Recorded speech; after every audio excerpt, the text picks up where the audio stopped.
एक महत्त्वाचं काम होतं त्यासाठीच आम्ही बाहेर निघालो होतो. अहो असे का करत आहेस सांगते, पण त्याआधी आजच्या छोट्याशा मिनी ब्लॉगमध्ये तुम्हा सर्वांचे स्वागत आहे. अहोंची किडनी होती अक्कलदाढ आणि बरेच दिवसापासून ती खूप जास्त पेन करत होती. तर तीच काढून घेण्यासाठी आम्ही डेंटलकडे आलो होतो. इथे त्यांची प्रोसेस सुरू झाली आणि थोडा वेळ मग मी इथे बसून घेतलं. घरी येतानाच आम्ही आईस्क्रीम घेऊन आलो, कारण डॉक्टरांनी 1 तासानंतर आईस्क्रीम खाण्याचा सल्ला अहोंना दिला होता.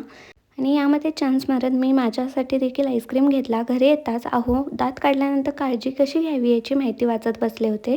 थोड्या वेळानंतर मी बर्फ लावून दिला, कारण थोडा त्याला आराम मिळावा यासाठी. संध्याकाळची वेळ झाली, मस्त गरमागरम चहा पिला आणि घरातली जी काही छोटी मोठी कामं होती ती आवरली. झाडू वगैरे मारला, कपडे वगैरे काढून घेतले आणि आम्ही वॉकिंगसाठी, संध्याकाळ झाली होती म्हणून, खाली आलो.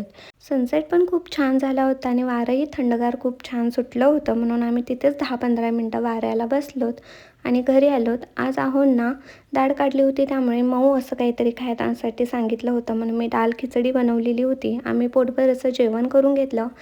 थोडी दाल खिचडी उरली होती ती डब्यामध्ये काढून ठेवली आणि जी काही भांडी होती ती सर्व रिकामी करून घासायसाठी घेतली. भांडी घासून ओटा वगैरे व्यवस्थित नीटनेटका क्लीन करून ठेवला.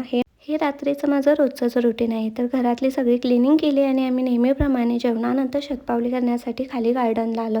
तर आजचा व्हिडिओ तुम्हाला कसा वाटला हे मला कमेंटमध्ये नक्की सांगा. चॅनलला सबस्क्राईब करा. व्हिडिओ आवडला असेल तर लाईक करा. तर आजच्या व्हिडिओमध्ये इतकंच.